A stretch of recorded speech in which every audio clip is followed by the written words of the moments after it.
Doing great today. Okay, so in view of the traumatic events rapidly unfolding in Niger Republic on the western side of Africa, I decided to see if I could do my little best to equip us a little bit with some knowledge and some understanding of what is really happening in that region, because I feel like it is time for those who know how to pray to begin to pray. But I also feel like you wouldn't be able to pray effectively if you don't have a sufficient amount of information on what is really happening, so that you don't pray amiss, like we say in Christianity. Okay, so ever since this whole thing began to happen, the coup happened in July. I think it was July the 26th. And a new military regime was born in Niger Republic.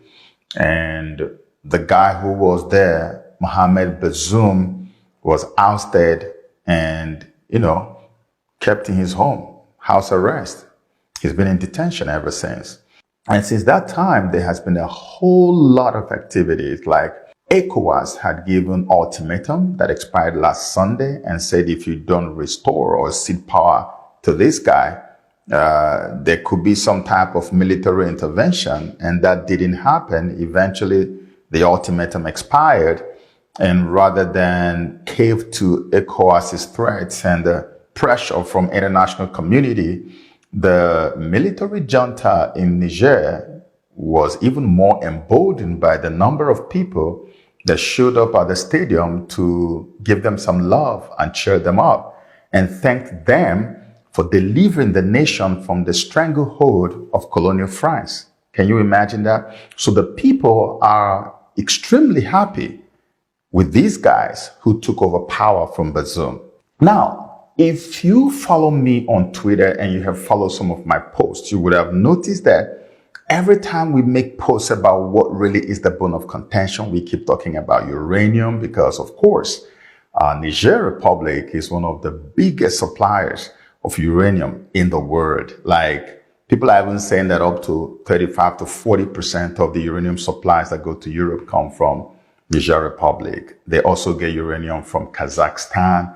It used to be also Russia. They get from Russia as well. In fact, I read a report recently that despite all the sanctions they slammed on Russia, that they did not slam Russia with any sanction on uranium export, because sanctioning Russia on export of uranium means that the whole of the European Union's energy need is going to be scrapped. They are going to be thrown into darkness big time. Yeah. So, but even though they did not sanction Russia with respect to uranium export or shipment to Europe, they are making alternative plans to make sure that in the nearest future, they wouldn't have to depend on Russia to get the uranium. And so where are all the other alternatives and plan Bs they have? Kazakhstan. Kazakhstan gives them uranium. About 26% of the uranium supply to Europe is from Kazakhstan. But then the problem is that everything that has to do with the shipment of their uranium from Kazakhstan to Western Europe, it goes through Russia. So Russia is responsible. So without Russia, even though Kazakhstan has uranium for them, without Russia, they cannot receive the uranium. And now the next plan B they have is Niger Republic, because this uranium is very powerful. It is using nuclear reactors. That is how they are able to keep their energy alive in Europe. Now, Niger Republic is the next one. And can you imagine that a coup has taken place and the coup plotters are loyal to Russia, the same Russia that Europe is trying to run away from. And now they have now cut all supplies of uranium to France and America. Think about that. So we've been emphasizing on this, that this is the major bone of contention, but I want to bring you up to speed on something that I haven't really talked about.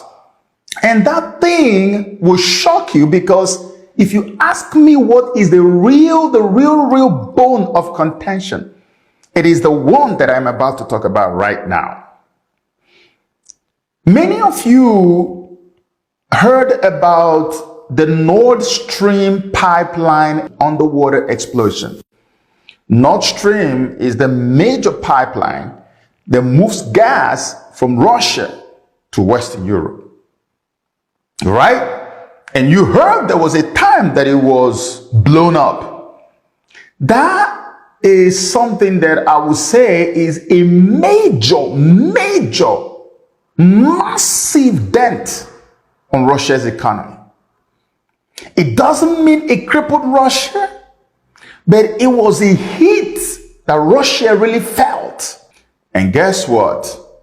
Every single person, including Russians and many high-profile American politicians, pointed accusing finger at who?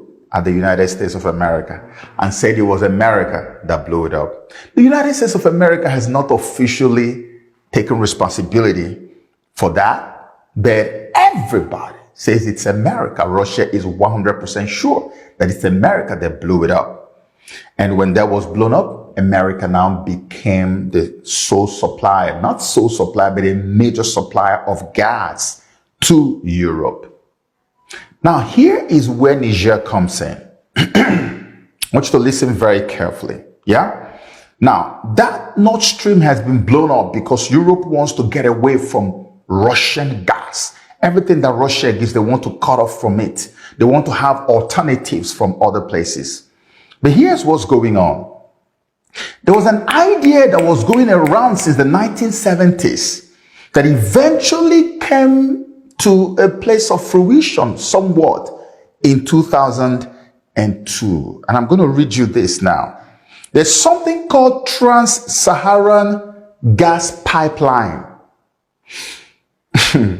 The Trans-Saharan Gas Pipeline, TSGP, also known as Niger Pipeline and Trans-African Gas Pipeline, is a planned natural gas pipeline from Nigeria to Algeria. It is seen as an opportunity to diversify the European Union's gas supply, not France's gas supply, not Spain's gas supply, but European Union's gas supply. Now, what it means is that if this Trans-Saharan gas pipeline actually goes through, that Europe does not need Russian gas anymore. So, this idea of the Trans-Saharan pipeline was first proposed in the 1970s. On 14 January 2002, the Nigerian National Petroleum Corporation, NNPC, and Algerian National Oil and Gas Company, Sonatrach, signed the Memorandum of Understanding for preparations of the project so that it would begin. Then in June 2005, NNPC and Sonatrach of Algeria signed a contract with Penspen Limited for a feasibility study of the project. The feasibility study was completed in September 2006, and they found the pipeline to be technically and economically feasible and reliable. Now, between that time and 2022, so many things happened. The project never quite took off as it should. They started having issues with the issue of terrorism in the Sahel region and all kinds of things, and so it was stopped. But guess what? I want you to pay attention to this timeline. On the 28th of July 2022, the Algerian, Nigerian, and Nigerian ministers of energy now signed a memorandum of understanding, MOU, for the implementation of the Trans-Saharan Gas Pipeline, TSGP project, co-signed by Algerian Minister of Energy and Mines, Mohamed Akbab, Nigerian Minister of State for Petroleum Resources, Timi Presilva, and Nigerian Minister of Energy and Renewable Energy, Mohamed Sani Mahamadou, at the end of the work of the third tripartite ministerial meeting held in Algiers. So look at the timeline. They left this project way back Remember when this thing was almost in the news every time, when we were always talking about that they want to move a pipeline from Nigeria and send gas to Europe? They left it, abandoned it. All of a sudden, right after the Russia-Ukraine war started and Europe began to cut off from Russia, separate from Russia, cut off everything that Russia used to give to them. They are trying to win themselves of all kinds of Russian supplies, energy, and the rest of them. Just right then, we see them coming back and saying, okay, why don't we just restart this project? And the project costs 13 billion with a B, billion US dollars. Let's get started with that project, because the moment the project succeeds, we will not have any need for Russian gas anymore. The Nord Stream can stay that way and never get repaired, and we wouldn't even care. Nigerian minister and government were behind this. They supported it. Nigeria, of course, is where the gas is coming from. It's going to come from a few other countries, but Nigeria is the main supplier of this gas. Let me read you the route of the gas that is supposed to go through the Trans-Saharan pipeline. The pipeline will start in the Warri region in Nigeria. Warri region in Nigeria, and run north through Niger to Hassi Armel in Algeria. In Hassi Armel, the pipeline will connect to the existing Trans-Mediterranean, Maghreb Europe, Medgaz, and Galsi pipelines. These supply Europe from the gas transmission hubs at El Kala and Benisaf on Algeria's Mediterranean coast. The length of the pipeline will be 4,128 kilometers, which is 2,565 miles. 1,037 kilometers, 644 miles in Nigeria, 841 kilometers in Niger, and 2,310 kilometers in Algeria. The pipeline is starting from Warri to carry gas to Europe. From Warri to move gas to Europe. And when these guys, Niger Coup plotters, took over power, they said, we're not a part of this. We don't have anything to do with this one. And they stopped it. They canceled it. Now, let me take you back to what I've said before about the battle between Russia and Europe, which is happening in Ukraine, which is happening in Sudan, which they're now about to ignite in Niger. Because if you notice, loyalties are now going in two directions. It's either you're loyal to colonial Europe, the West, or you're loyal to Russia. Can you see that? That means that we are now beginning to smell what it feels like to have or live in a multipolar world. Because all our lives, we have always lived in a unipolar world. And I promised I was going to make a video to break it down and explain this whole unipolar, multipolar dichotomy, right? And I'm going to do that. But this is what it feels like. Because now you are left with a choice. Unlike when we were left with no choice at all. You can now say, if I don't want to go with colonial France or America or Europe as a whole, I can go with Russia, who is also a superpower. That's what is happening in Niger. So Russia still bearing the grudge that you blew up our ultra expensive Nord Stream pipeline so that you don't have access to our gas and so that you can also pauperize us. And you are now gloating over the fact that you have Africa. You can take cheap gas from Africa and pipe it all the way to Algeria, from where the gas now connects to all manner of pipelines that go through Morocco to Spain and the one that goes through this other one to Italy. In fact, the moment it gets to that gas hub in Algeria, Hassi Armel, once he gets there, the thing goes straight to Europe. It's not just Spain and Italy, to the rest of Europe. And they wouldn't need anything from Russia anymore in terms of gas. So now people who are loyal to Russia are on ground to say, you know what? This gas thing is not going through us. And that pipeline must have to go through Niger before it gets to its final destination. So Europe is stuck. So when you look at what is happening in Niger, it is not just France involved. It is the whole of Europe that is involved. So that when you pray, you know the extent of your prayer, so that you can understand why there is so much pressure on ECOWAS to act.